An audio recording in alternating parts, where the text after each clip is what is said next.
Bismillahirrahmanirrahim. Assalamualaikum warahmatullahi wabarakatuh.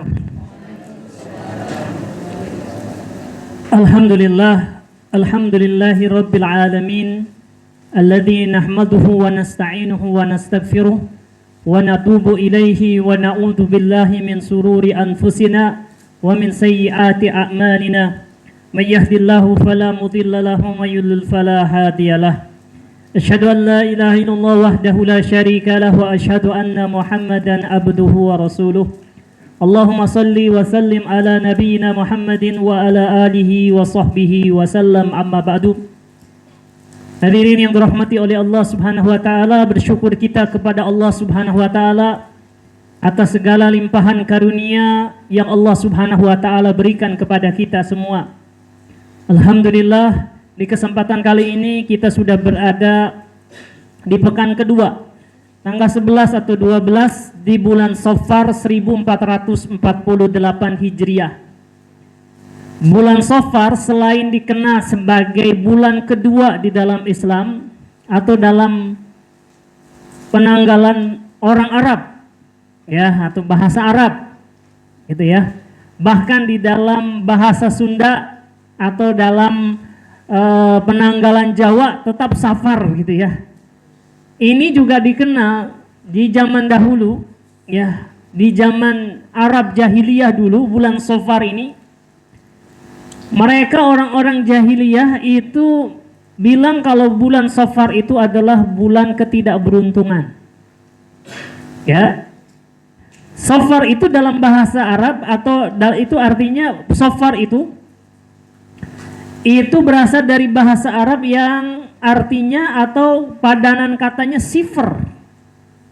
Asal katanya dari sifr. Sifr itu artinya kosong. Karena biasanya di bulan Safar itu jamaah haji yang ada di kota Mekah itu sudah pada pulang. Jadi Mekah itu kosong, ya, nggak ada orangnya. Jamaah haji biasanya datang bulan Syawal, bulan Dzulqa'dah, bulan Dzulhijjah. Ya, bulan Muharram masih ada beberapa atau sekelompok orang. Tapi kalau bulan Safar itu udah benar-benar kosong Mekah itu. Ya, kalau sekarang kan enggak ya. Kalau sekarang tetap ramai ini ya. Cuma agak sepi aja karena ada perang dengan Iran dengan Houthi itu ya. Tapi ala kulli hal sekarang ramai bulan Safar pun. Zaman dulu Mekah itu kosong. Ya. Penduduk aslinya pun bepergian berdagang untuk melaksanakan perniagaan, ya, sehingga di jalan-jalan yang di padang pasir malah ramai. Dan juga banyak terjadi zaman dulu, di zaman jahiliyah banyak terjadi perampokan. Bahkan dikatakan bahwa Safar itu sifar artinya kosong. Orang-orang jahat zaman dulu kalau merampok di bulan tersebut itu biasanya ngambil seluruh barang yang ada pada korban perampokannya sampai nggak ada apa-apa, nggak punya apa-apa, kosong.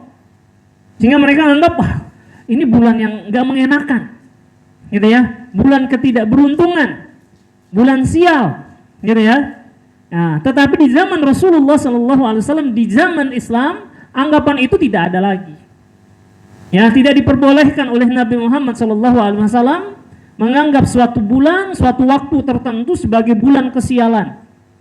Nabi mengatakan la adwa wala tiyarah, ya, atau la adwa wala tiyarah. Tidak boleh menganggap ada penyakit yang menular dengan sendirinya dan tidak ada kesialan pada waktu atau benda-benda tertentu. Ya, bulan Safar adalah seperti bulan-bulan yang lainnya di mana Allah Subhanahu wa taala, siapa yang beramal dengan amal kebaikan, Allah akan berikan pahala. Dan sebaliknya, siapa yang beramal kemaksiatan, beramal jelek, melakukan suatu kekejian, maka Allah Subhanahu wa taala akan membalasnya dengan dosa, dengan azab. Ya, seperti bulan-bulan yang lainnya. Gitu ya, maka saya mengajak pada kesempatan yang pertama ini untuk bersama-sama meningkatkan ketakwaan kita kepada Allah Subhanahu wa taala, semangat dalam melakukan berbagai macam amal kebaikan dan semangat dalam meninggalkan apa-apa yang dilarang, berupa kemaksiatan, kelalaian dan yang lain-lainnya. Karena bulan ini tidak berbeda dengan bulan-bulan yang lainnya. Silahkan beramal dengan amal-amal baik, ya, silahkan beramal atau melakukan kegiatan kegiatan positif seperti menikahkan anak, ya, atau kegiatan-kegiatan lain selama bukan kemaksiatan. Ya. Nah ini karena ada anggapan bulan Safar itu bulan sial, nggak ada di dalam Islam seperti itu. Ya. Nah ini yang pertama. Yang kedua, hadirin rahimakumullah, saya sangat senang sekali bersyukur kepada Allah Subhanahu Wa Taala di kesempatan kali ini bisa bersilaturahmi di Musola Al-Ikhlas di kampung atau di desa Pasir Nangka, ya Pak ya, Kecamatan Tiga Raksa, Kabupaten Tangerang. Alhamdulillah ini adalah kunjungan pertama saya. Saya ucapkan jazakumullah khairan untuk tuan rumah, untuk Pak RT, Pak RW, ya, atau kepala ketua DKM dan juga panitia dari Fokus Fajri Tangerang yang berkenan untuk mengundang saya bersilaturahmi kepada bapak-bapak dan ibu-ibu sekalian. Insyaallah taala pada kesempatan kali ini tema kita atau tausiah kita bertema tentang dasar-dasar keimanan. Konsep dasar tentang keimanan. Ya, mudah-mudahan kita diberikan oleh Allah Subhanahu wa taala pemahaman, ya, sehingga dengan pemahaman atau ilmu yang kita miliki kita kemudian bisa beramal, ya. Hadirin yang dirahmati oleh Allah Subhanahu wa taala, perlu kita pahami bersama bahwa Allah Subhanahu wa taala telah menjanjikan surga bagi hamba-hambanya yang beriman. Bahkan menjadikan syarat keimanan itu sebagai cara ataupun syarat untuk mendapatkan keimanan. Mohon maaf. Allah Subhanahu wa taala telah menjadikan keimanan itu sebagai syarat untuk masuk surga. Ya, artinya bahwa orang-orang yang tidak memiliki keimanan, sama sekali nggak memiliki keimanan, tidak bisa masuk surga. Ya, Allah Subhanahu wa taala berfirman di dalam surat Al-Hadid ayat ke-21. Ya, a'udzubillahi minasyaitonirrajim. Sabiqu ila magfiratin min rabbikum wa jannatin arduha ka'ardis samawati wal ard uiddat lilladzina amanu billahi wa rusulih. Bersegeralah kalian, berlomba-lombalah kalian menuju ampunan dari Tuhan kalian, dan juga kepada surga yang luasnya seluas langit dan bumi, yang hanya disediakan bagi orang-orang yang beriman kepada Allah dan beriman kepada para rasulnya. Silahkan menuju kepada ampunan Allah, silahkan menuju surga yang luasnya adalah seluas langit-langit dan bumi. Ya, karena surga itu sangat luas, hadirin rahimakumullah. Ya, kita alhamdulillah sudah dikasih oleh Allah Subhanahu wa taala rumah. Ya, ada yang rumahnya sederhana, ada yang rumahnya menengah, ada yang rumahnya mewah, bagus. Ya, semua adalah pemberian dari Allah Subhanahu wa taala yang harus kita syukuri.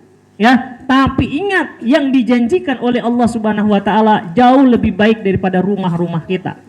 Buktinya apa? Buktinya disiapkan, ya, lahan tempat tinggal kita itu yang namanya surga, yang luasnya seluas langit-langit dan bumi. Bukan seluas langit, seluas langit-langit. Coba bayangkan, kita kan kalau ngelihat nih Tangerang itu kan luas banget tuh, Kabupaten Tangerang. Biasanya kalau kabupaten itu biasanya lebih banyak penduduknya, daerahnya juga lebih luas. Ya, kayak Bogor, saya nggak tahu kalau Tangerang itu berapa luasnya gitu ya. Kalau Bogor itu penduduknya aja kabupatennya tuh 5 kali lipat dibandingkan kotanya. Tangerang juga mungkin mirip-mirip, ya, gitu ya. Nah, ini surga Allah Subhanahu wa taala. Kita kan lihat Tangerang tuh luas gitu kan. Tapi ternyata ini hanya secuil dibandingkan dengan Indonesia, dibandingkan dengan dunia. Nah, dunia ini dibandingkan dengan langit itu hanya kecil. Ya. Planet bumi ini dibandingkan dengan planet-planet yang banyak itu di angkasa itu kecil. Tapi kata Allah, surga itu luasnya seluas langit-langit dan bumi. Sangat luas. Dan diantaranya ganjarannya adalah rumah-rumah di surga. Yang rumah di surga itu bukan rumah kayak kita. Ya, kalau kita pernah melihat rumah pejabat, kemarin kan banyak tuh kasus korupsi, Pak. Kan rumah-rumah pejabat gede-gede gitu, tingkat-tingkat gitu, kayak istana. Ya, nah orang-orang yang surga itu nanti akan diberikan oleh Allah Subhanahu wa taala rumah yang sangat indah, yang sangat luas. Yang dikatakan lantai-lantainya itu adalah ja'faran. Tahu lantainya? Lantainya itu minyak wangi. Becek dong Ustaz. Enggak, itu minyak wangi yang dipadatkan. Ya, yang biasanya kita kalau misalkan menyentuh itu biasa saja lantai-lantai marmer atau apapun. Ini harum lantainya itu. Ya, yang dinding-dindingnya emas dan permata. Yang sangat indah sekali. Itu untuk penghuni surga. Ya, tapi kata Allah Subhanahu wa taala, "Uiddat lil ladzina amanu billahi wa rusulih." Ingat, surga itu, ampunan itu hanya dijanjikan untuk orang-orang yang beriman ya kepada Allah dan beriman kepada para rasul. Syarat untuk mendapatkan ampunan dan jannah adalah keimanan. Ya. Di ayat yang lain dalam surat Al-Baqarah ayat yang ke-25, Allah berfirman, "Wa basyiril ladzina amanu wa amilus shalihat anna lahum jannatin tajri min tahtihal anhar." Berikanlah kabar gembira, sampaikan berita gembira kepada mereka. Siapa mereka? Orang-orang yang beriman dan beramal soleh, bahwa mereka dijanjikan surga-surga yang mengalir sungai-sungai di bawahnya. Berikan kabar gembira kepada mereka yang beriman dan juga berbuat amal kebajikan. Buat mereka telah disediakan surga-surga yang mengalir di bawahnya sungai-sungai. Nah, oleh karena itu hadirin rahimakumullah, kita paham di sini ya bahwa Allah Subhanahu wa taala menjadikan syarat keimanan sebagai syarat untuk masuk surga. Syarat dasar ya Pak ya? Syarat dasar. Ya. Artinya ada syarat yang lebih tinggi, apa itu? Dirahmati oleh Allah Subhanahu wa taala. Ini syarat yang paling tinggi. Ya, bisa jadi seseorang beriman tetapi ditunda masuk surganya karena tidak dirahmati oleh Allah Subhanahu wa taala. Syarat yang paling tingginya adalah dirahmati oleh Allah Subhanahu wa taala. Dikasih sayangi oleh Allah Subhanahu wa taala sehingga dia dimasukkan surga langsung, tidak mengalami azab dulu. Ya, tapi jelas syarat dasarnya harus ada keimanan. Kalau orang kafir kepada Allah Subhanahu wa taala, kafir terhadap Islam, sebaik apapun amal solehnya tidak akan bisa masuk surga. Tidak akan masuk surga. Mungkin enggak orang kafir di akhirat itu dirahmati oleh Allah Subhanahu wa taala? Enggak. Ya, harus ada syarat dasar keimanan, gitu ya. Nah, hadirin yang dirahmati oleh Allah Subhanahu wa taala, oleh karena itu kita harus senantiasa perhatian terhadap keimanan kita.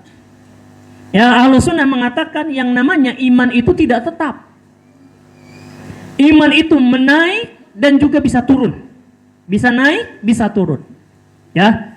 Apa itu iman? Iman itu secara bahasa itu artinya adalah at-tasdiq, membenarkan. Ya, sementara secara istilah iman itu artinya adalah at-tasdiqu bil qalbi wal qaulu bil lisan wal amalu bil jawarih. Iman itu adalah hatinya membenarkan, lisannya mengucapkan, dan amal anggota tubuhnya itu mengamalkannya. Itulah iman. Ya. Jadi iman itu ada di dalam hati, ada di dalam lisan, dan ada di dalam perbuatan. Pokoknya ada di dalam hati. Ya, karena hati itulah yang menggerakkan dia bisa berucap. Dia bisa membaca Al-Qur'an, dia bisa berdakwah, dia bisa bersyahadat. Gitu ya. Dia bisa memberikan nasihat. Itu iman. Ya, asalnya di mana? Di hati. Gitu ya. Dan amal itu, apa yang ada di hati itulah yang kemudian menuntun, mendorong, memotivasi seorang untuk beramal. Ya, jadi tapi tiga-tiganya tidak bisa dipisahkan. Gitu ya. Dan oleh karena itu kita harus perhatian di sana. Ya, oleh karena itu sangat menentukan ya tentang keimanan itu, maka inilah urusan kita yang paling penting di dalam kehidupan di dunia ini. Memperhatikan keimanan kita. Apa yang bisa meningkatkan, hendaknya inilah usaha terbesar kita untuk bisa melakukannya. Ya, bisa menyuburkannya, bisa meningkatkannya. Gitu ya, seperti seorang petani dia akan berpikir gimana ya supaya tanaman saya itu subur. Tanahnya tuh gimana tuh? Ya, sebelum misalkan dia menanam itu apa yang harus dilakukan? Ketika menanam, kapan? Apakah kalau musim panas seperti sekarang cocok nggak kalau nanam nih? Ya, jangan-jangan nggak mau tumbuh gitu kan? Nanti setelah tumbuh pun gimana merawatnya, gimana ngasih fertilizernya, ngasih pupuknya, gimana menjaganya supaya tetap tumbuh tidak dimakan hama. Nah, itulah tugas seseorang untuk menyuburkan keimanannya di dalam kehidupan dunia ini. Dan menjaganya jangan sampai iman itu melemah, bahkan sampai mati. Karena iman itu bisa mati kan? Pada diri seseorang bisa mati. Ya, seseorang misalkan dia beriman kepada Allah Subhanahu wa taala lantas murtad. Lantas melakukan kekafiran, melakukan kesyirikan, ya, maka imannya itu hilang. Hilang. Jangan sampai itu terjadi. Ya. Nah, oleh karena itu pembahasan tentang masalah keimanan itu selalu relate, selalu cocok untuk kita bahas, untuk meningkatkan keimanan kita kepada Allah Subhanahu wa taala. Ya, dan menghilangkan sesuatu yang bisa membahayakan keimanan kita. Gitu ya. Dan ada banyak dalil-dalil dalam Al-Qur'an maupun hadis-hadis Rasulullah Shallallahu alaihi wasallam yang berbicara tentang keimanan. Ya, untuk mengenal apa itu iman, apa hubungannya dengan amal perbuatan kita, dengan keislaman kita, apa itu ihsan, ya, bagaimana tingkatan keimanan seseorang itu penting untuk kita bahas. Memang nggak praktis ya, mungkin ini perlu pemahaman, perlu kita mengernyitkan ya dahi kita, tanda kita berpikir untuk mencoba memahami tentang konsep keimanan di dalam Islam. Ya. Jadi ini bukan hanya mungkin sekedar kalau orang Sunda bilang ngaji dangu, ngaji dengi, dengerin, tapi mikir juga kita. Seperti itu ternyata. Ini karena ini adalah konsep teoritis yang harus kita praktekkan di dalam kehidupan sehari-hari. Ya. Baik ya. Tentang masalah keimanan ini ada suatu hadis yang menjelaskan kepada kita apa itu iman, apa itu Islam, dan apa itu ihsan.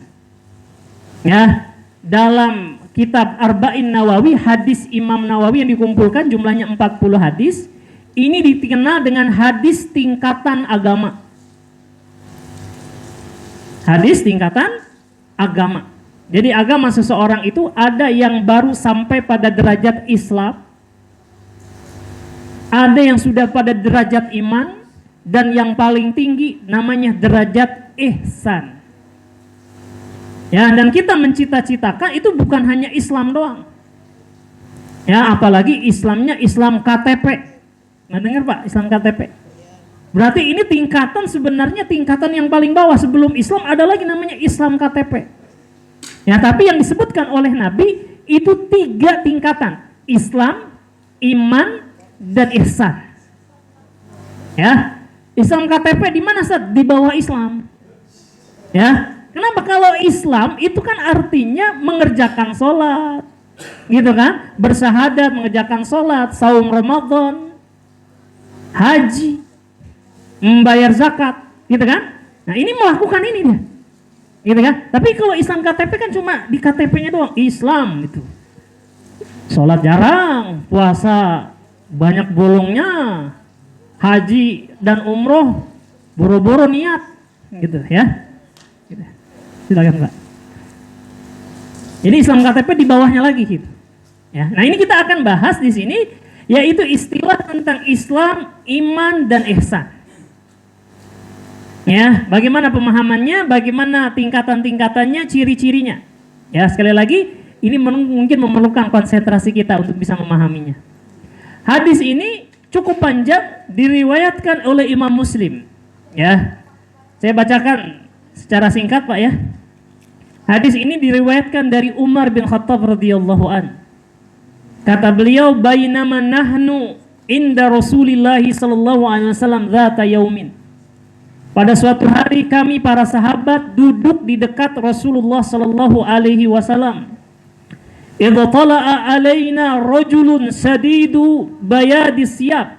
Lalu datang kepada kami seorang laki-laki yang sangat putih bajunya dan rambutnya amat hitam.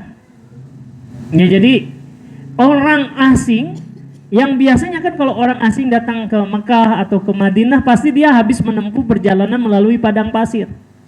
Biasanya jubahnya yang tadinya warnanya putih jadi kuning. Kenapa? Karena banyak tercampur dengan debu atau kehitam-hitaman. Ya, rambutnya pun ya itu nggak mungkin hitam karena campur dengan debu. Nah, ini orang asing. Ya, tapi anehnya orang ini bajunya putih banget. Rambutnya pun hitam banget.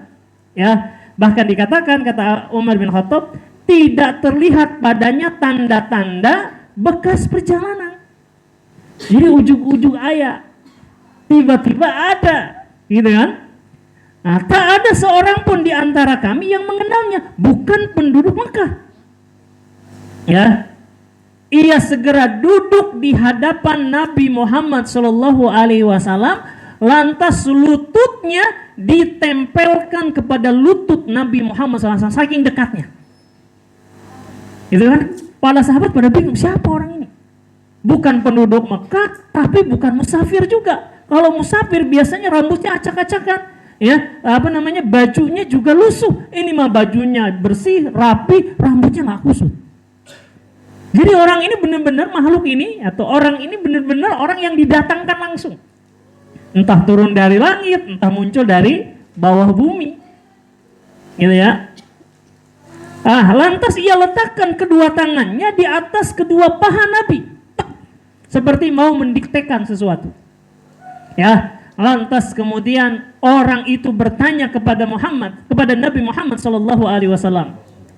Dikatakan, "Ya Muhammad, akhbirni anil Islam."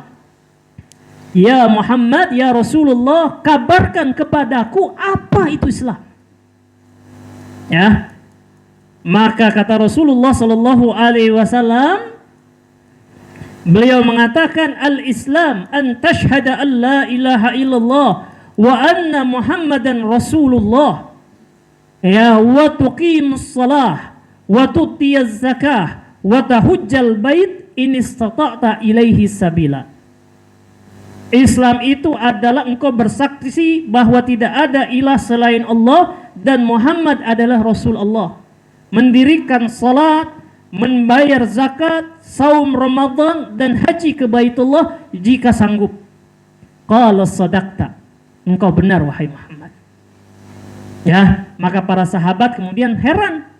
Orang ini nanya tapi dia yang benerin sendiri. Jadi sebenarnya makhluk ini sedang menguji Nabi atau melihat ya Nabi sedang ngajarin para sahabat. Yang dimaksud Islam tuh kayak gini loh. Dan benar apa yang dikatakan oleh Nabi Muhammad SAW bahwa Islam itu mengamalkan rukun Islam. Ya, lantas orang ini nanya lagi, kabarkan kepada saya apa itu iman. Maka Nabi mengatakan yang namanya iman itu adalah engkau beriman kepada Allah, malaikat-malaikatnya, rasul-rasulnya, hari akhir, dan beriman kepada takdir yang baik dan takdir yang buruk. Kata orang ini benar. Lagi-lagi kami bingung. Dia nanya, dia benerin sendiri. Karena tadinya kan para sahabat nggak tahu siapa orang ini, gitu kan? Lantas dia bertanya untuk ketiga kalinya, ajarkan, kabarkan kepada saya apa itu ihsan. Kata Nabi Muhammad SAW, yang namanya ihsan, an ta'budallah ka'annaka tarahu. Engkau beribadah kepada Allah, ya, seakan-akan engkau melihat Allah. Dan kalau engkau tidak melihat Allah Subhanahu wa ta'ala, ketahuilah dia pasti melihatmu. Kata makhluk ini benar, itulah ihsan. Ya, lantas ditanya lagi, orang itu nanya lagi tentang ciri-ciri kiamat. Ya, nah ini situasinya. Ya, tapi ini nanti kita nggak bahas semuanya. Kita konsentrasi kepada 3 pertanyaan yang disebutkan tadi. Apa itu Islam? Apa itu iman, dan apa itu ihsan? Ini yang disebut dengan tingkatan agama. Ya. Nah, hadirin yang dirahmati oleh Allah Subhanahu wa taala, berarti apa itu Islam? Tingkatan yang paling rendah, paling minimal. Islam itu artinya adalah mengamalkan sesuatu yang mengamalkan rukun-rukun Islam yang merupakan amal-amal fisik. Syahadat, salat, zakat, puasa Ramadan, dan haji jika mampu. Inilah yang disebut dengan Islam. Orang-orang yang mengamalkan ini belum tentu sampai pada derajat keimanan. Tetapi orang yang beriman pastilah dia adalah orang-orang yang mengerjakan Islam, mengerjakan rukun Islam. Maka tingkatan yang selanjutnya adalah iman. Iman itu apa? Yaitu beriman kepada Allah, beriman kepada para malaikatnya, ya, beriman kepada kitab-kitabnya, rasulnya, beriman hari akhir, dan beriman kepada takdir yang baik dan takdir yang buruk. Dan ini intinya adalah keimanan ada di dalam hati. Itu ya. Jadi tingkatan selanjutnya setelah Islam adalah iman. Ya, yaitu mengamalkan amalan-amalan hati berupa keimanan kepada Allah dan seterusnya. Ini tingkatan yang kedua. Dan tingkatan yang ketiga adalah ihsan. Nah, sebelum kita masuk kepada pembahasan ihsan, makanya kalau misalkan di dalam ayat Al-Quran ataupun hadis Nabi Muhammad SAW, kalau kita temukan nas berupa ayat Al-Quran atau hadis, kata iman dan Islam itu ada pada kalimat itu, maka maknanya adalah berbeda. Nah, ini pelan-pelan ya. Jadi kalau kita baca ayat Quran, di situ disebutkan kata iman dan Islam. Jadi dalam satu ayat itu ada imannya, ada Islamnya. Maka maknanya berbeda. Nah, contoh ya supaya lebih jelas. Allah berfirman, qalatil a'rab amanna kullan tu'minu walakin qulu aslamna. Berkatalah orang-orang Arab Badui. Ini Arab Badui.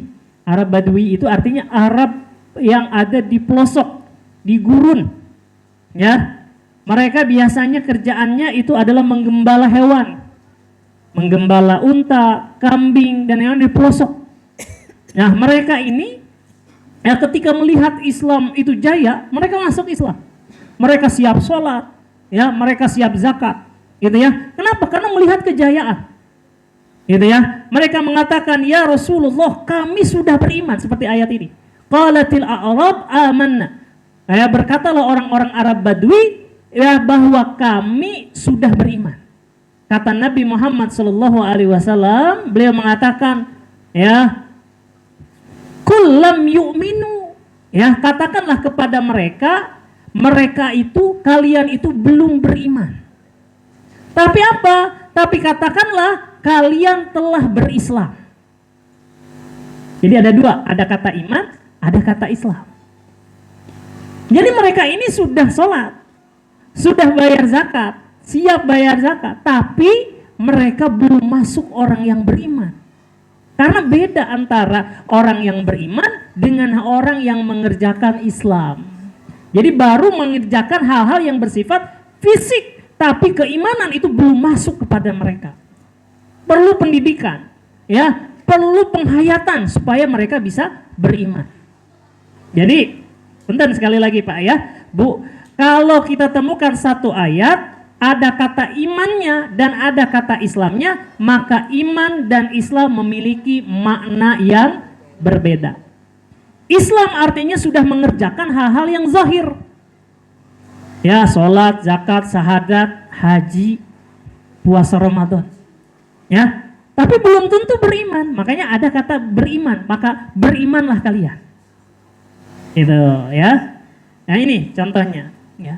Tapi contoh yang lain misalkan, ya, di dalam ayat yang lain tentang Nabi Lut, ya, keluarga Nabi Lut. Fa akhrajna man kana fiha minal mu'minin fama wajadna fiha ghaira baitin minal muslimin. Lalu kami keluarkan orang-orang yang beriman yang berada di negeri kaum Lut itu. Dan kami tidak mendapati negeri itu kecuali sebuah rumah dari orang yang berislam. Ya, jadi Allah keluarkan itu Nabi Lut alaihissalam. Ya, kami keluarkan orang yang beriman, Nabi Lut, anaknya, dan beberapa orang dari orang-orang yang beriman. Ya, maka tidak tersisa, tidak mendapati di negeri itu kecuali sebuah rumah dari orang Islam. Siapa orang Islam yang dimaksud di situ? Di antaranya yang nggak dikeluarkan oleh Allah, nggak diselamatkan oleh Allah Subhanahu Wa Taala, itu adalah istrinya Nabi Lut alaihissalam. Kesehariannya, ya, istrinya Nabi Lut alaihissalam itu Islam, seperti halnya Nabi Lut, anaknya, dan orang-orang yang beriman. Tapi sama Allah Subhanahu Wa Taala ditinggal. Ya, maksudnya ditinggal itu dibiarkan, ya. Istrinya Nabi Lut alaihissalam itu diazab seperti azab yang menerpa kaumnya Nabi Lut. Apa azabnya, Pak? Diangkat, ya, buminya itu ke langit, kemudian dibalik, lantas dihujani. Karena penyimpangan apa? LGBTQ, apa nggak tahu tuh, banyak sekarang istilahnya, pusing, gitu ya. Ya. Nah itu, ya, jadi dihukum oleh Allah Subhanahu Wa Taala, buminya itu diangkat. Nah, setelah diangkat, dibalik, lantas dihujamkan ke bumi, lantas kemudian dilempari dengan badai batu yang sangat deras sampai semuanya mati di situ. Karena perbuatan. Nah, istrinya Nabi Lut alaihissalam itu nggak melakukan perbuatan kaumnya, dia nggak LGBT. Tapi apa? Dia mendukung, dia ngasih kabar tuh kepada kaumnya Nabi Lut bahwa ada 2 malaikat yang ganteng-ganteng. Kalau kalian minat, datang ke rumah saya. Padahal sehari-hari itu seperti orang yang beriman seperti Lut dan yang lainnya. Nah, maka istrinya Nabi Lut itu hanya menampakkan keislaman. Dia tidak beriman kepada Allah Subhanahu Wa Taala. Jadi iman itu lebih tinggi, ya, sudah berakar di dalam hati. Ya, kalau ada hadis ataupun ayat yang mengandung iman dan Islam memiliki makna yang berbeda. Itu, ya.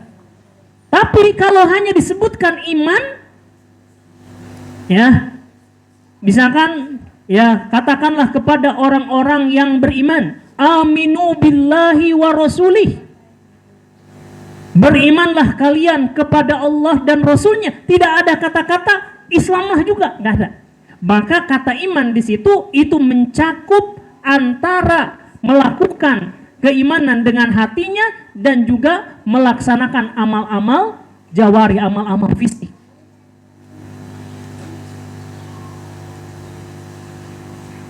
Ya, contoh lainnya misalkan, udhulu fisilmi kafah, masuklah ke dalam Islam secara kafah, secara menyeluruh. Maka yang dimaksud masuklah ke dalam Islam di sini artinya adalah berimanlah yang kuat. Laksanakan syariat-syariat seperti zakat, sholat, dan ibadah-ibadah yang lainnya. Kendati tidak disebutkan berimanlah, coba Islamlah. Karena kalau sendirian itu mengandung kata iman dan Islam juga. Walaupun hanya disebut Islamnya saja. Gimana Pak? Pusing apa enggak nih? Pelan-pelan ya Pak ya.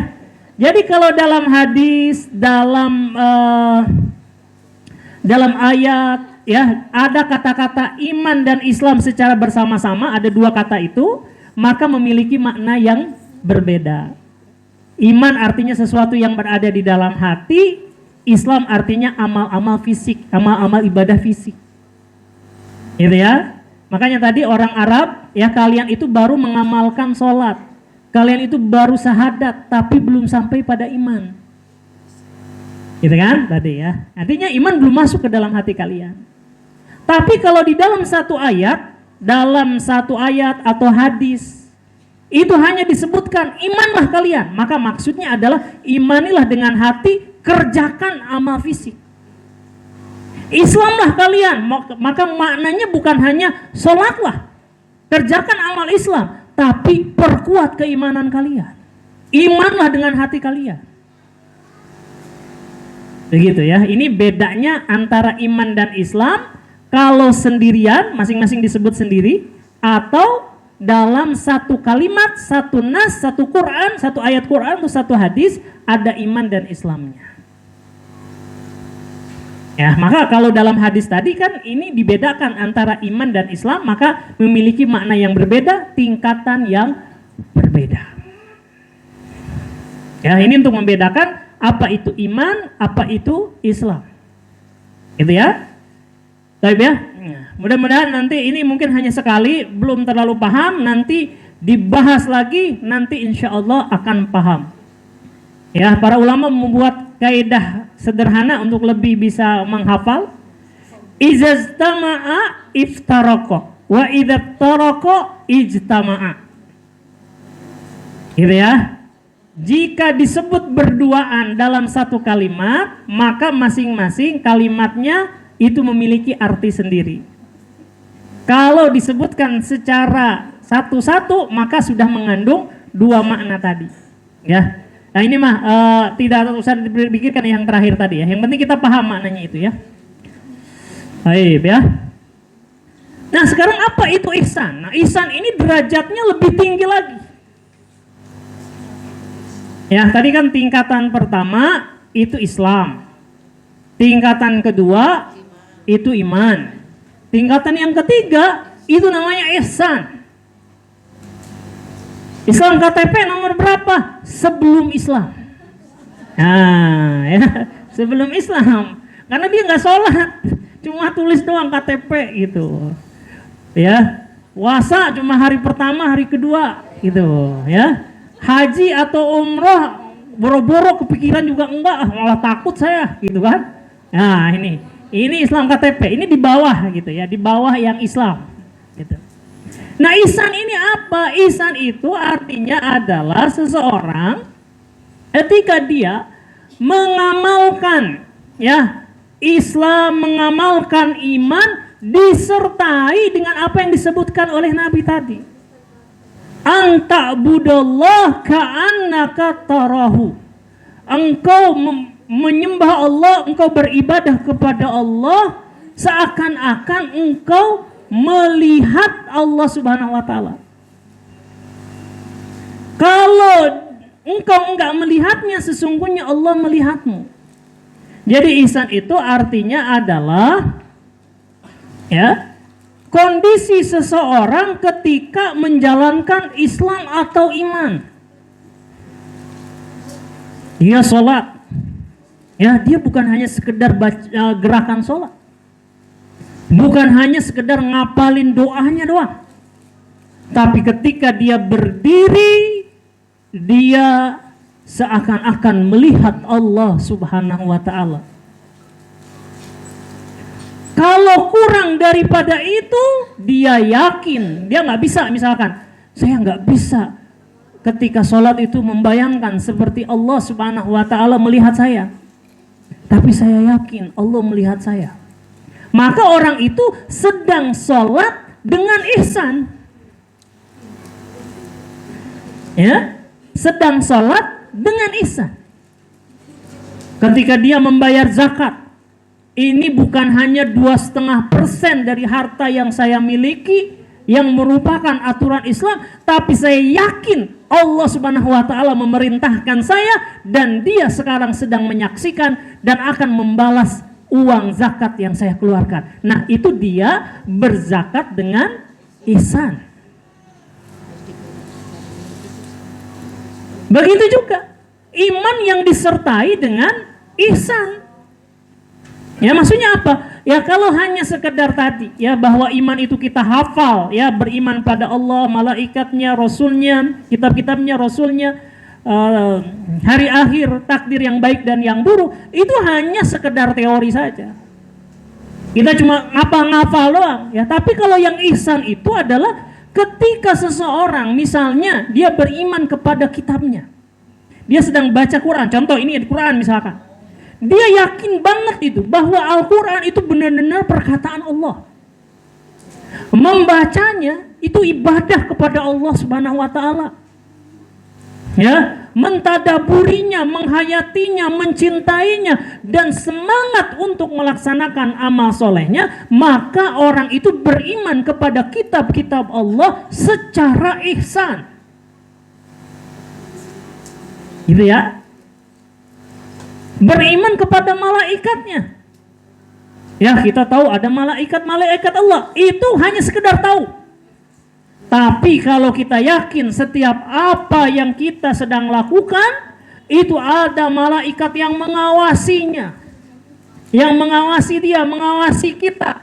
Mencatat segala amal perbuatan kita untuk disodorkan kepada Allah di hari pengadilan kita di akhirat. Maka itulah beriman kepada malaikat Allah dengan ihsan. Nah, ini derajat yang paling tinggi. Ya. Jadi ihsan itu adalah kondisi seseorang ketika mengamalkan Islam atau mengamalkan iman. Maka derajatnya paling tinggi. Ya. Nah, ihsan sendiri tadi kita katakan seperti yang disampaikan oleh Nabi, derajatnya ada dua. Anta'budallah ka'annaka tarahu. Engkau beribadah kepada Allah seakan-akan ya engkau melihat Allah. Jadi ketika kita misalnya melakukan suatu amal perbuatan, kita itu membayangkan Allah melihat kita, mengawasi kita, ya menyaksikan kita. Itu harus berusaha dihadirkan dan itu berat. Ya, nggak semua orang bisa. Nah, kalau kita belum sanggup untuk seperti itu, minimal tingkatan yang kedua. Apa itu? Fa illam takun tarahu fa innahu yaraka. Kalau seandainya engkau nggak sanggup, maka ketahuilah bahwa Allah pasti melihat amal perbuatanmu. Jadi kalau seandainya kita nggak sanggup membayangkan Allah Subhanahu wa taala melihat kita, itu udah pasti ya Allah Subhanahu wa taala melihat amal kita. Nggak mungkin. Nah, inilah apa yang diajarkan oleh Nabi Muhammad SAW. Islam, iman, dan ihsan. Yang derajatnya paling tinggi apa, Bu? Ihsan. Yang paling rendah apa, Bu? Islam. Ya. Yang pertengahannya itu iman. Yang paling bagus ihsan itu menyatu pada Islam kita, menyatu kepada iman kita. Ya, jadi melakukan sesuatu itu dengan makna, dengan ruh. Ya, bukan hanya aktivitas. Gitu kan? Kita mau berinfak, ya Allah, ini saya punya uang 10.000, saya sedekahkan di jalanmu ya Allah. Ya, terima ini ya Allah. Ya, nah itu melakukannya dengan ihsan. Ya, ketika sholat 2 rakaat juga sama. Ketika kita berwudu, ya Allah saya berwudu, membersihkan diri saya untuk menghadapmu baginda Allah. Ya, wahai pemilik segala urusan. Ya, hadirkan perasaan seperti itu, maka itu berwudu dengan ihsan. Nah, inilah yang harus kita lakukan. Jadi inilah tingkatan-tingkatan keimanan, gitu ya. Hadirin yang dirahmati oleh Allah Subhanahu wa taala.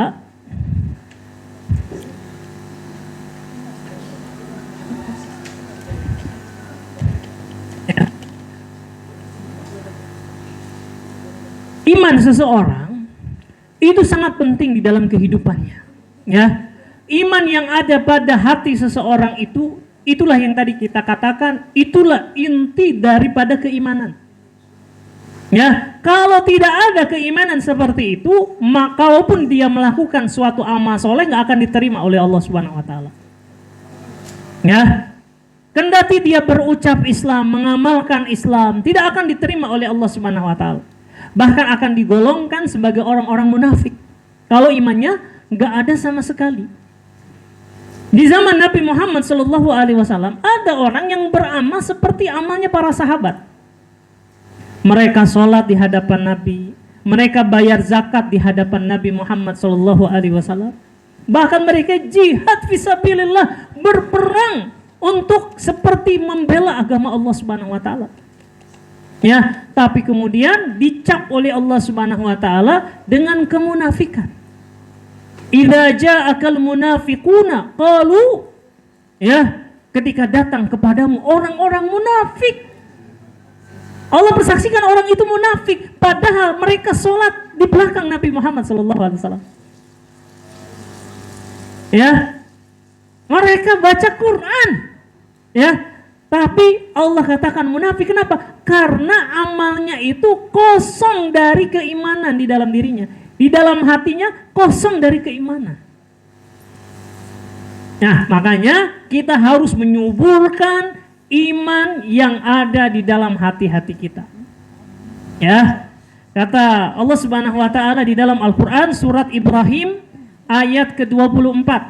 Ya, Allah berfirman, "Alam tara kaifa daraballahu masala kalimatan thayyibah ka syajaratin thayyibatin asluha sabitun wa far'uha fis sama."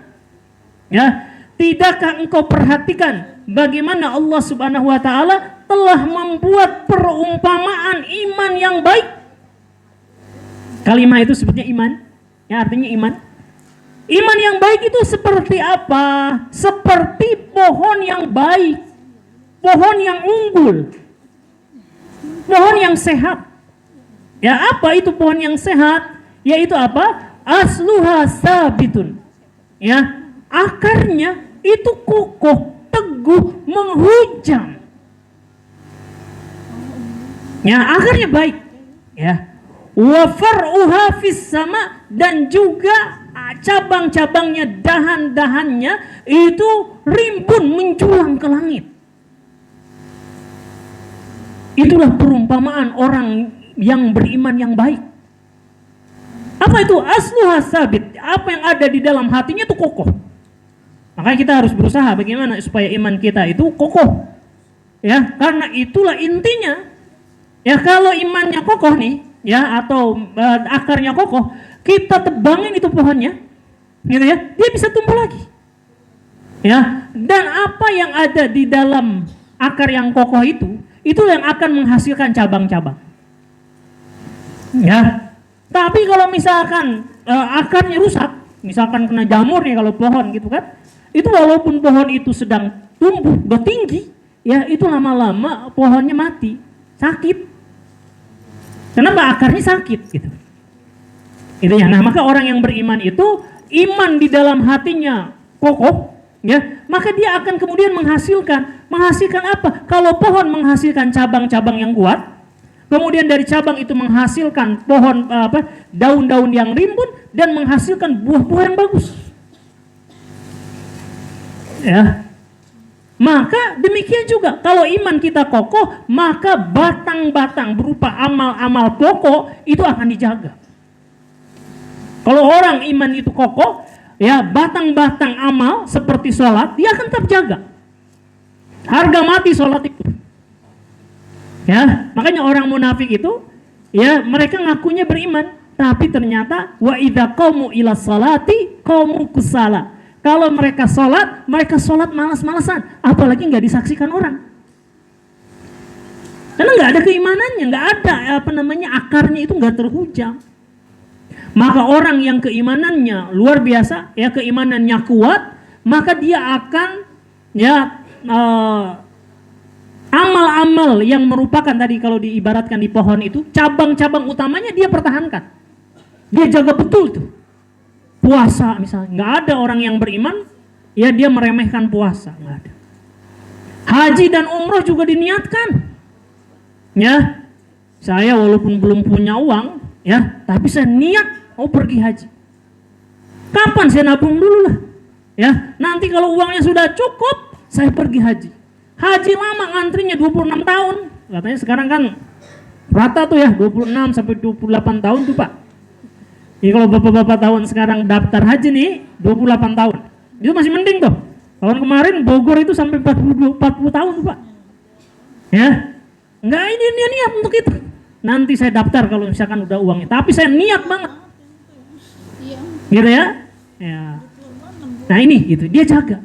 Nah ketika dia jaga hal-hal yang pokok, maka yang lainnya pohon daun-daunnya akan tumbuh subur. Ya, lantas kemudian akan menghasilkan buah-buah yang lain berupa amal-amal yang lain. Ya, akan hasil kebaikan-kebaikan. akhlak yang mulia, ya seperti jujur, sabar, takwa, iffah, waro, itu akan tumbuh subur. Yang dia tidak akan meremehkan yang sunnah, bahkan dia semangat untuk menyempurnakan yang wajib dengan yang sunnah-sunnah, nggak ada diremehkan buat dia. Kenapa? Karena dasarnya di dalam hati berupa keimanan yang tadi diibaratkan akar yang sangat bagus. Ya, baik sekali ya, Al-Qur'an yang mengatakan alam tara kaifa daraballahu masalan kalimatan kalimatan ya thayyibatin kasyajaratin thayyibah, seperti pohon yang bagus. Asluha sabitun, yang namanya akarnya tertancap kuat dan cabang-cabangnya itu menyentuh langit, seperti pohon yang bagus. Ya, nah ini. Nah kemudian, jadi ibaratkan ya, jika agama diibaratkan pohon, maka batang dan dahannya adalah rukun-rukun Islam. Akarnya adalah rukun-rukun iman. Adapun ihsan, maka seseorang menjalani Islam dan iman tersebut dengan ihsan. Ya. Jadi rukun-rukun Islam adalah pokok-pokok Islam. Adapun cabang-cabang dan rantingnya tentu sangat banyak karena Islam mencakup semua amal zahir. Ya. Baik ya. Demikian ya tentang perumpamaan iman seperti sebuah pohon. Ya. Kemudian karena kita bicara tentang iman, maka ini kaitannya dengan rukun iman. Ya, ada beberapa kaidah atau beberapa ketentuan tentang rukun iman ini. Yang pertama, dan iman itu iman kepada Allah, iman kepada malaikatnya, iman kepada kitab-kitabnya, rasulnya, ya hari akhir dan takdir yang baik dan yang buruk. Ya. Maka kaidah yang pertama atau aturan yang pertama, keimanan kepada seluruh rukun iman merupakan keharusan. Ya, siapa yang mengingkari satu saja dari rukun iman, ya maka imannya batal. Ia kafir kepada Allah Subhanahu wa taala. Ya, dan tidak bermanfaat keimanannya kepada rukun-rukun iman yang lain. Tentang rukun iman ya. Misalkan saya percaya kepada Allah Subhanahu wa taala, tapi saya nggak percaya adanya malaikat. Ya, malaikat itu bukan makhluk, tapi dia potensi baik pada seseorang. Nggak ada itu makhluk namanya malaikat. Nah ini walaupun dia ngakunya percaya iman kepada Allah, iman kepada Rasul, tapi iman kepada malaikat dia nggak percaya, maka rukun iman yang lain juga batal. Kenapa? Karena Allah lah yang memberitahu bahwa dia memiliki malaikat-malaikat. Bahkan malaikat disebutkan oleh Allah Subhanahu wa taala dengan tugas-tugasnya seperti Jibril mengantarkan wahyu. Ya, ada malaikat maut. Nah, Allah sebutkan. Nah, kalau misalkan Allah sebutkan ya di dalam Al-Qur'an namanya, tugasnya, lantas ada orang ngaku beriman kepada Allah tapi nggak percaya malaikatnya, maka nggak bisa seperti itu. Ini sudah satu gelondongan. Orang kafir Quraisy itu percaya adanya malaikat. Ada Allah Subhanahu wa taala, mereka tahu orang kafir Quraisy itu. Tapi mereka nggak percaya kepada Nabi. Ya, bahwa Nabi Muhammad SAW adalah Rasul yang diutus. Mereka mengatakan, kenapa kok yang diutus kamu? Bukan orang yang pembesar-pembesar dari kota Thaif atau dari Mekah. Kok kamu yang diutus? Gak percaya saya kamu itu Rasul. Maka batal keimanannya kepada Allah, batal keimanannya kepada malaikat-malaikat. Jadi ini harus satu paket. Saya gak percaya adanya takdir. Wah, dia percaya tuh rukun iman 1-5, yang 6 dia gak percaya. Ya, batal seluruh keimanannya. Jadi harus satu paket jadi. Ini kaidah yang pertama ya. Baik ya. Yang selanjutnya, kaidah yang kedua ya. Demikian pula setiap ya rukun iman itu harus diimani secara sempurna dan utuh. Ya, jangan setengah-setengah. Contoh, rukun iman yang pertama, iman kepada Allah. Apa yang dimaksud dengan iman kepada Allah? Yang pertama, iman kepada wujud Allah, keberadaan Allah Subhanahu wa taala. Yang kedua, iman kepada perbuatan-perbuatan Allah, mencipta, mengatur, memberi rezeki, itu iman kepada rububiyah Allah. Yang ketiga, iman kepada keuluhiyahan Allah, bahwa Allah adalah satu-satunya Tuhan yang berhak untuk disembah. Dan yang keempat, beriman kepada nama-nama dan sifat-sifat Allah Subhanahu wa taala. Nah, kalau iman kepada Allah harus mencakup 4 hal ini. Orang Quraisy percaya adanya Allah.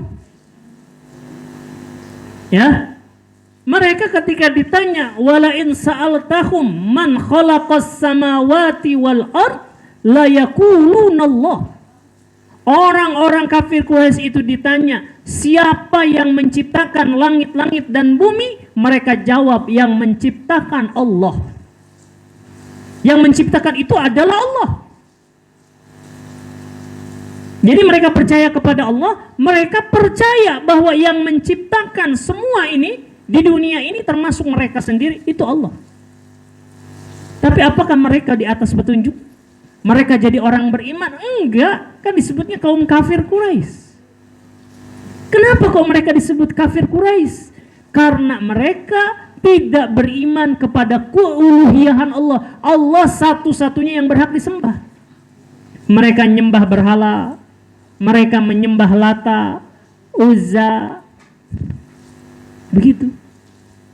Ya, jadi harus inti dari rukun-rukun iman itu harus diyakini seluruhnya, jangan sepetong-sepetong. Jangan sepotong-sepotong, sebagian-sebagian. Gitu ya. Orang-orang Yahudi, mereka percaya itu bahwa Nabi Musa alaihi salam itu utusan Allah Subhanahu wa taala. Dan bersama Musa alaihissalam mereka percaya Daud alaihissalam, Sulaiman alaihissalam, dan banyak di antara para nabi dari Bani Israel, mereka percaya itu utusan Allah. Mereka beriman kepada rukun iman yang keempat. Tapi sepetong doang, sebagian doang. Kenapa? Mereka nggak percaya bahwa Nabi Muhammad SAW itu utusan Allah. Mereka dustakan. Mereka percaya, bukan hanya didustakan, diperangi Nabi Muhammad SAW. Apa kita katakan bahwa orang-orang Yahudi beriman kepada nabi-nabi Allah? Enggak. Karena mereka beriman hanya sebagian. Nah, demikian mereka juga beriman kepada kitab-kitab Allah. Mereka percaya Nabi Musa alaihissalam mendapatkan Taurat. Mereka percaya Daud alaihissalam diberikan Zabur. Mereka percaya bahwa Ibrahim alaihissalam mendapatkan Suhuf. Tapi apa bisa kita katakan bahwa orang Yahudi beriman kepada kitab-kitab Allah? Enggak bisa. Kenapa? Mereka dustakan Al-Quran. Mereka nggak percaya Quran.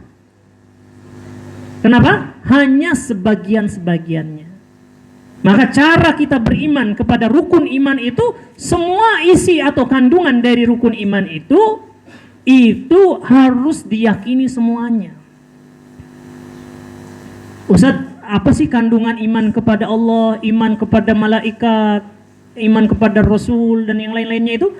Apa aja Ustaz, supaya kita imani semuanya? Nanti Pak kita bahasnya, insya Allah. Makanya hadir terus di kajian. Ya, nanti kita belajar satu-satu tuh. Iya Pak, kandungan iman kepada Allah, iman kepada malaikat itu apa? Ya, to be continued, sanastamir insyaallah taala. Cuma bahasa Koreanya saya nggak tahu. Gitu ya. Insyaallah taala. Nanti di kajian ustadz yang lain mungkin akan ada pembahasan tentang itu. Ya, saya hanya pengantar. Cuma kalau tugas pengantar ini dengan istilah-istilah ini agak memang perlu waktu kita untuk mencernanya, ya. Jadi jangan kecewa kalau belum paham, ya. Nanti diulang lagi sampai kita paham, insyaallah taala, ya.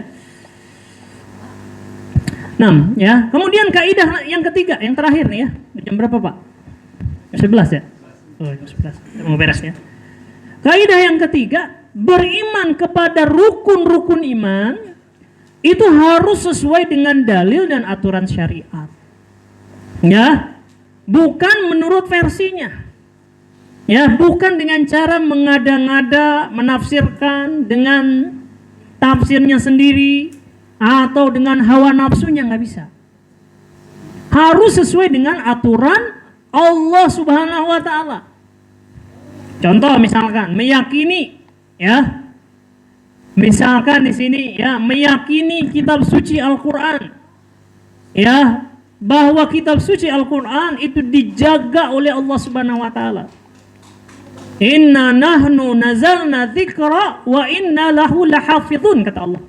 Kamilah yang turunkan Al-Qur'an dan kamilah yang akan menjaganya. Gitu ya, orang beriman yakin Al-Quran itu otentik, asli, terjaga. Tapi ada segolongan lain ngakunya Islam. Dia tanya, kitab suci kamu apa? Quran. Tapi dalam kitab-kitab mereka mengatakan bahwa Quran yang sekarang ada ini bukan Quran yang asli. Ada Quran lain yang disebut dengan Mushaf Fatimah, yang jumlahnya 3 kali lipat dari Quran yang ada yang ada di umat Islam zaman sekarang ini. Nah, lihat ya. Katanya beriman kepada Al-Quran. Al-Quran bilang dijaga, tapi mereka bilang Al-Quran itu yang aslinya dibawa oleh imam mereka yang disebut dengan Mushaf Fatimah. Gitu ya. Nah, ini tidak sesuai dengan kaidahnya. Karena kaidah kita tadi ya, Al-Quran ini dijaga oleh Allah Subhanahu wa taala.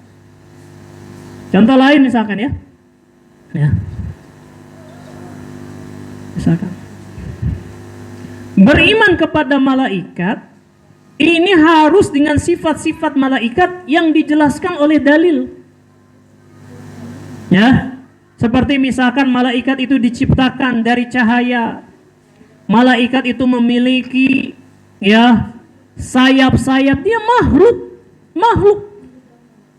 Ya, Nabi SAW pernah melihatnya, ada juga para sahabat yang pernah melihatnya.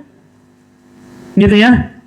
Tapi kalau sebagian orang falasifah, orang-orang filsafat misalkan, sebagian mereka filsafat yang menyesatkan, itu mengatakan ya malaikat itu bukan makhluk, tapi potensi kebaikan pada diri seseorang. Nah, ini kan nggak benar. Dia yakin adanya malaikat, tapi malaikat itu wujudnya potensi baik pada seseorang, bisikan kebaikan pada seseorang. Ini kan nggak sesuai dengan kaidahnya. Ya, jadi harus sesuai dengan konsep yang diajarkan oleh Al-Quran dan Sunnah, bukan ngarang-ngarang, bukan hawa nafsu. Ya, ini konsep tentang rukun iman, bagaimana kita menjelaskan atau bagaimana kita mengimani hal tersebut. Hadirin yang dirahmati oleh Allah Subhanahu wa taala, sekali lagi bahwa keimanan ya ini harus satu paket 6, nggak bisa saya pilih rukun iman itu 4, 2-nya nggak bisa. Gitu ya. Yang kedua, bahwa rukun iman itu masing-masing harus diimani secara sempurna dan utuh, karena ada bagian-bagiannya, ya. Kalau dulu kita ada butir-butir GBHN, butir-butir Pancasila misalkan ya. Ya itu ada rinciannya. Ya demikian juga rukun iman. Ya itu ada butir-butirnya. Ya yang harus kita imani semuanya, gitu ya. Dan yang ketiga tadi ya, ini harus memahaminya, meyakininya sesuai dengan apa yang diajarkan oleh Allah dan Rasulnya. Enggak ngarang, enggak dari hawa nafsunya. Ya, jadi yang dirahmati oleh Allah Subhanahu wa taala, ini yang bisa saya sampaikan sekali lagi, ya syarat untuk bisa sukses di dalam kehidupan dunia, masuk ke dalam surga itu adalah iman. Maka perkara iman ini adalah perkara yang sangat penting. Apa yang bisa menyemburkan keimanan kita harus cari tahu dan mengamalkannya. Dan apa yang bisa melemahkan keimanan, membuat iman kita sakit, ini harus benar-benar kita hindari. Ya caranya apa? Ya belajar terus. Termasuk tentang konsep-konsep keimanan. Ya, seseorang mengamalkan suatu amal jawarih, ya itu belum tentu dikatakan sebagai seorang yang beriman, tapi itu adalah pintu gerbang dari keimanan. Ya, dia harus terus berusaha memasukkan keimanannya, ya, sampai iman itu masuk ke dalam anggota atau suatu amalan soleh tersebut. Ya, karena sesuai dengan tingkatan tadi disebutkan ada tingkatan Islam, iman, dan ihsan. Tingkatan yang paling tinggi adalah ihsan, ya, ihsan, yaitu bagaimana kita mengamalkan Islam dan mengamalkan iman disertai dengan ihsan, yaitu perasaan bahwa Allah Subhanahu wa taala menyaksikan kita.